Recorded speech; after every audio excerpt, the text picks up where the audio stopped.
사순 둘째 주일입니다. 오늘 말씀은 마가복음 8장 31절에서 38절까지입니다. 그때 비로소 예수께서는 사람의 아들이 반드시 많은 고난을 받고 원로들과 대사제들과 율법 학자들에게 버림을 받아 그들의 손에 죽었다가 사흘 만에 다시 살아나시게 될 것임을 제자들에게 가르쳐 주셨다. 예수께서는 이 말씀을 명백하게 하셨던 것이다. 이 말씀을 듣고 베드로는 예수를 붙들고 그래서는 안 된다고 펄쩍 뛰었다. 그러자 예수께서는 돌아서서 제자들을 보신 다음 베드로에게 사탄아 물러가라, 하나님의 일은 생각하지 않고 사람의 일만 생각하는구나 하시며 꾸짖으셨다. 예수께서 군중과 제자들을 한자리에 불러놓고 이렇게 말씀하셨다. 나를 따르려는 사람은 누구든지 자기를 버리고 제 십자가를 지고 따라야 한다. 제 목숨을 살리려는 사람은 잃을 것이며 나 때문에 또 복음 때문에 제 목숨을 잃는 사람은 살릴 것이다. 사람이 온 세상을 얻는다 해도 제 목숨을 잃는다면 무슨 이익이 있겠느냐? 사람이 목숨을 무엇과 바꿀 수 있겠느냐? 절기 없고 죄 많은 이 세대에서 누구든지 나와 내 말을 부끄럽게 여기면 사람의 아들도 아버지의 영광이 쌓여 거룩한 천사들을 거느리고 올 때에 그를 부끄럽게 여길 것이다. 이 말씀입니다. 지난주에 사순 기간이 시작되면서 사순이 어떤 의미라는 말씀을 드렸어요. 그리고 교회가 또 이 사순을 무엇과 연결시켰는지에 대해서도 말씀을 드렸어요. 그러니까 사순 둘째 주일이 됐을 때 갑자기 이야기는 붕 떠서 예수가 고난받을 것에 대해서 이야기하고 그 예수가 십자가의 고난을 받는 것을 기억하는 기간으로 사순이 이제 내용을 바꾼 거예요. 원사순은 지난주에서 말씀드린 대로 예수가 자기가 공생애를 시작하기 전 40일 동안 깊은 고뇌와 여러 가지 생각들을 정리했던 기간을 의미하는 거예요. 근데 교회가 말하는 사순은 엄격히 의미하면 그런 의미가 아니고 교회가 말하는 사순은 예수의 부활이 있기 전 기간, 즉 고난을 받는 기간을 고민하는 기간을 사순이라고 했다는 거죠. 그래서 좀 이거는 조금 생각해볼 여지가 있는 문제예요.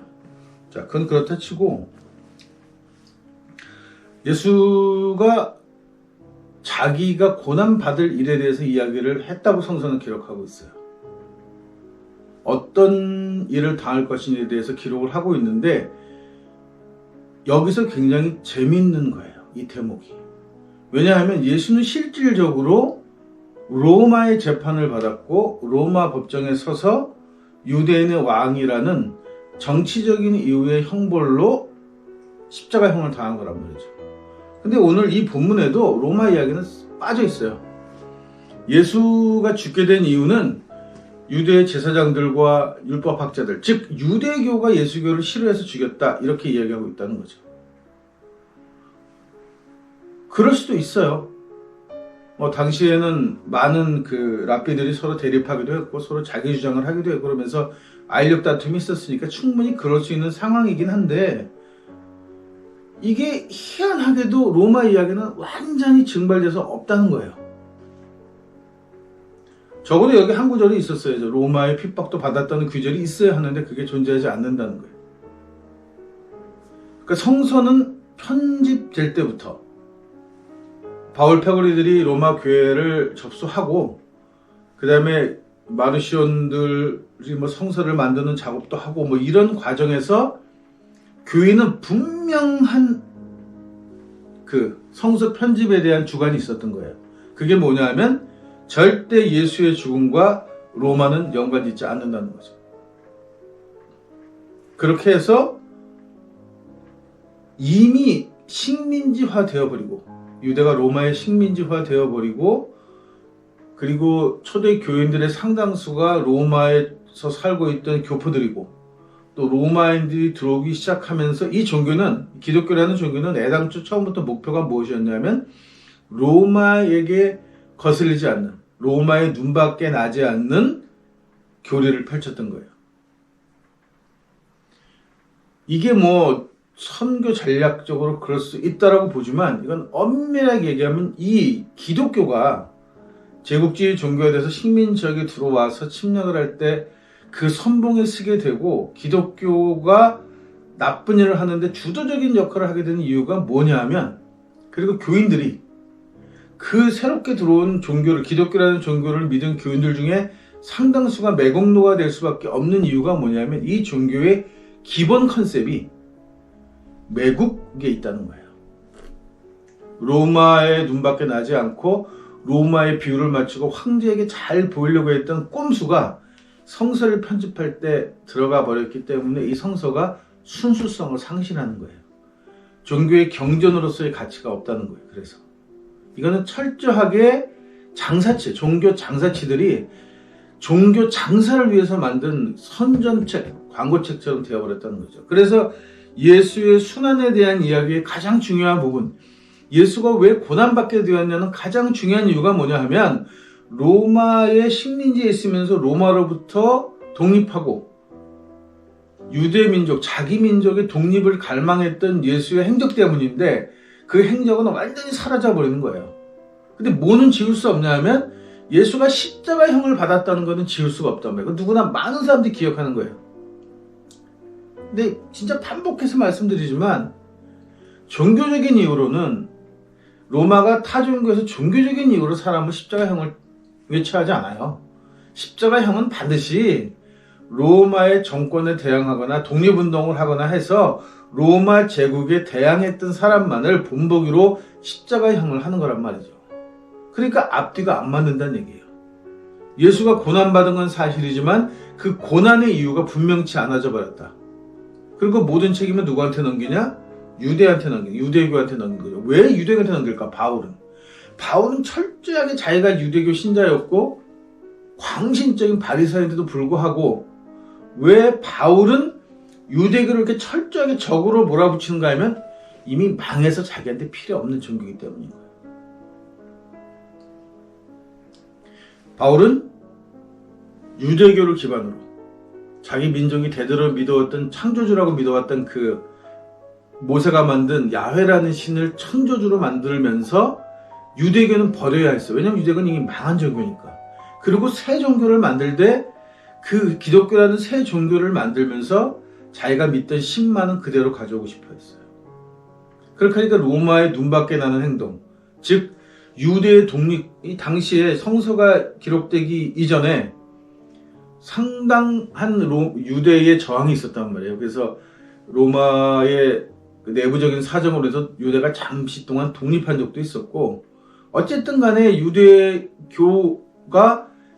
움직이는 것은 로마인의 눈에 거슬리는 거죠. 그러니까 바울은 철저하게 유대도 덮어버리고 유대교도 덮어버리고 예수의 행동도 덮어버려야 돼. 그래서 로마에게 정했던 종교가 아니다. 예수는, 기독교는 절대로 로마한테 해가 되는 종교가 아니다. 라는 것을 부각시키고 싶어 했어요, 바울이. 그래서 오늘 이 이야기에도 보면 그 부분이 빠져 있는 거예요.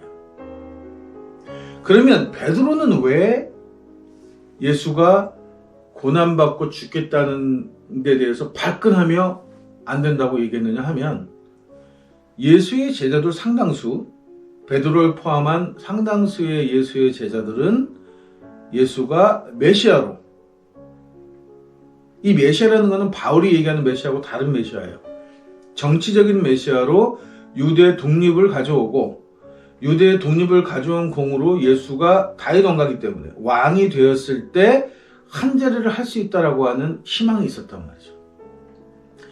유대의 독립에 대한 희망도 물론 있었지만 그거보다 베드로한테, 이 제자들한테 더 컸던 건 뭐냐면 자기네들도 이제 신분 상승을 하고 뭔가 귀족이 될 수 있다는 희망이 부풀어 있었단 말이에요. 그래서 성서에 보면 제자들이 직접 그런 것도 아니고 제자의 어머니들이 와가지고 당신 왕 되면 내 아들이 넘버원이냐 넘버2냐 넘버3냐 가지고 자기네끼리 싸우고 지지고 먹는 얘기가 나와요, 성서에. 그러니까 예수의 제자들은 철저하게 그거를 목표로 삼고 있었던 거죠. 이러니까 바울이 헛소리를 했을 때 예수의 제자분들이 바울과 싸울 만한 여력도 없고 힘도 없고 논리도 없고 아무것도 없었던 거예요. 왜냐하면 이미 바울이 득세했을 때는 유대는 완전히 망해버렸단 말이에요. 유대가 또 회복할 수 없는 상황이 되어버렸단 말이죠. 그러니까 바울을 중시하는 그 로마 교회의 패거리들이 이 예루살렘을 중심으로 있었던 예수의 제자들 공동체들로 따라다니는 이 제자를 거짓 새끼들 에비온이라고 하면서 몰아낼 때 찍소리도 못하고 밀려나갈 수밖에 없었던 거예요. 왜냐하면 그 제자들이라는 것 자체가 예수에 대한 개념이 얘네들도 잘못 잡혀 있었다는 거죠. 실제로 우리가 안타까운 건 뭐냐면 예수가 무슨 생각을 진짜 했었을까? 예수는 자기 공생의 3년 동안 공식적으로 움직였다고 하는 그 3년간 무슨 얘기를 했었는지를 알 수가 없게 되어버렸어요. 그러니까 어떻게 보면 베드로를 위시한 제자들이 한 행동으로 보면 예수는 직접적으로 유대 독립운동과 관계가 없었다고 얘기하기 어렵고, 바울 쪽의 입장으로 보면 그런 거를 완전히 다 제해버렸으니까 마치 이 사람은 예수는 유대교와 대적했던 종교적인 사람으로밖에 안 보인단 말이죠. 이 두 가지가 다 있었다? 그렇게 볼 수도 있고 이 두 가지가 다 아닐 수도 있는 거예요. 결론은 뭐냐면 예수가 실제로 무엇을 했고 무슨 이야기를 했고 어떤 생각들을 전파했는지는 거의 알 수 없게 되어져 버렸어요. 그냥 우리는 성서 속에 나와 있는 몇 가지의 비유들, 예수가 했다는 이야기들만 가지고 예수가 누구냐고 막연하게 추론해볼 수밖에 없다는 거죠. 뭐 이런 예수를 두고 도대체 무슨 연구를 얼마나 많이 하는지는 모르지만 얼마나 엄청나게 연구를 많이 한다고 할지라도 예수는 알 수 없어요. 왜냐하면 자료가 남아있지 않기 때문에. 실제로 예수를 따라다녔던 제자들 그룹을 털쳐냈고 나중에는 바울을 골수로 믿던 바울 골수부장들도 마르시온으로 털어내요. 그러고는 그냥 교회를 그 정치적인 세력과 야합하면서 황제의 비유에 맞춰서 그냥 어떻게 종교적 교수를 키워서 종교 장사를 해볼까 하는 애들만 남아서 자기네들한테 불리하고 원치 않는 자료들을 다 소각시키고 태워버리고 그 작은 애들만 필요한 엑기스만 뽑아가지고 만든 이 성서를 가지고 예수를 어떻게 아는 거죠. 당시에 고대 근동지방의 역사를 연구하든 고고학을 들추든 예수는 찾아낼 수가 없어요. 왜냐하면 예수라는 인물 자체를 말살시켰기 때문에 그렇죠. 예수만 말살된 게 아니에요. 예수의 가족들, 예수가 결혼했을지도 모르는 아내들, 그리고 아내였을 가능성이 많은 막달라 마리아를 포함한 여성 그룹들, 이런 것들이 교회 안에서 철저하게 다 사라져버렸단 말이에요. 자료를 남겨두질 않았어요. 그런데 무슨 수로 예수가 누구냐는 걸 아냐는 거죠. 그냥 상상인 거죠, 상상. 그러니까 우리가 현 시대에서 예수를 믿는다는 데 있어서 가장 중요한 건 뭐냐면 당시에 예수가 누구였냐는 게 아니라 우리가 오늘 예수의 어떤 생각을 따라 사는 것이 옳겠느냐고 결정하는 것이 큰 거예요. 오늘 보면은 예수 말고 특별한 게 없단 말이죠. 사람이 목숨을 잃고서 보다 더 중요한 게 뭐 있냐, 목숨을 잃어버리면 무슨 소용이 있느냐, 이런 얘기 누구나 할 수 있는 얘기란 말이에요. 그리고 우리가 이순신한테 들어서 더 유명한 말이잖아요. 죽고자 하면 살고 살고자 하면 죽는다. 이게 무슨 얘기냐 하면 예수가 이야기한 예수의 진리다, 주옥 같은 예수의 말씀이야 라고 하는 것들이 대부분은 상식적인 이야기라는 거예요. 누가 들어도 고개를 끄덕끄덕 수긍할 만한 보편적인 이야기가 남았을 뿐이에요. 왜? 급진적인 이야기들, 정치적인 급진적인 이야기들 다 빼버렸고 종교적인 급진적인 이야기들 다 빼버렸으니까 남은 건 그냥 두리뭉실하게 누가 들어도 그냥 고개를 끄덕끄덕거릴 만한 이야기만 남아있다는 거예요. 예수의 이야기가. 그러니까 예수가 정말 하고 싶었던 이야기는 무언가는 모르는 거죠. 그나마 기독교에서 꼽힌 자본주의가 온 세상을 이렇게 자본주의 이념으로 이데올로기로 지배를 하기 시작하면서 예수의 말씀 중에서 우리에게 교훈을 주는 말씀이 되어버린 것이 가난에 대한 이야기인 거죠. 이거밖에 없어요. 예수의 이야기 중에서 우리가 가져올 이야기는 가난에 대한 이야기고 자유에 대한 이야기예요. 바울이 이야기한 사랑의 얘기가 아니란 말이죠. 예수는 그렇게 딱히 사랑이 엄청나게 넘치는 인물로 보이지 않습니다. 그런 거예요. 내가 어떤 내 신념을 가지고 살아간다는 것은 내 신념과 반하는 사람들과는 가까워질 수가 없는 거죠. 그러니까 예수도 거침없이 독사의 자식들이라니, 저주받을 자들이라니, 무적행에 빠져서 영혼이 헤어나지 못한 영혼이라도, 이런 소리를 하는 거예요. 이게 뭐냐면 우리말로 하면 사실 그렇게 얘기하면 거기 사랑은 없는 거예요. 너희는 버린 놈들이야. 너희한테는 그 어떤 그 가능성도 남아있지 않아 하고 버리는 거니까, 예수가 이야기하고자 하는 건 사랑이 아니에요. 오히려 예수가 이야기하고자 하는 건 뭐냐 하면, 가난과 자유라는 건 뭐냐 하면, 자기의 소신대로 주변의 미움을 받더라도 살아갈 수밖에 없다는 이야기를 더 하고 싶었던 거죠. 소신 있게 살아간다는 것은 어려운 일이다. 내가 내 소신을 갖고 살아가는 것은 늘 주변으로부터 공격을 받는 일이다. 마치 무엇처럼 내가 십자가를 지고 죽을 수밖에 없는 상황으로 몰리는 것과 똑같다. 그것을 감수하지 않으면, 그럴 용기가 없으면, 죽을 수 있다는 생각까지도 각오하지 않으면 절대 예수가 말하는 그 길은 갈 수가 없다는 뜻인 거예요. 독립운동을 한 사람들은 적지도 않고 많지도 않다고 생각해요, 저는. 그러나 실제로 자기가 독립운동을 하면서 내가 왜 독립운동을 하는지 분명히 든 사람은 정말 극소수입니다.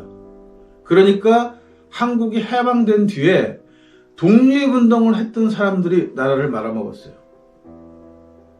그 사람들을 독립운동가라고 안 할 수 없어요. 이승만 같은 사람들. 조병욱이나 몇 명, 우리가 흔히 알고 있는 이름들이 있단 말이에요. 이 사람들은 독립운동을 한 이유가 베드로와 같은 거예요. 나라가 해방되면 뭔가 한 자리 해먹겠다 하는 거죠.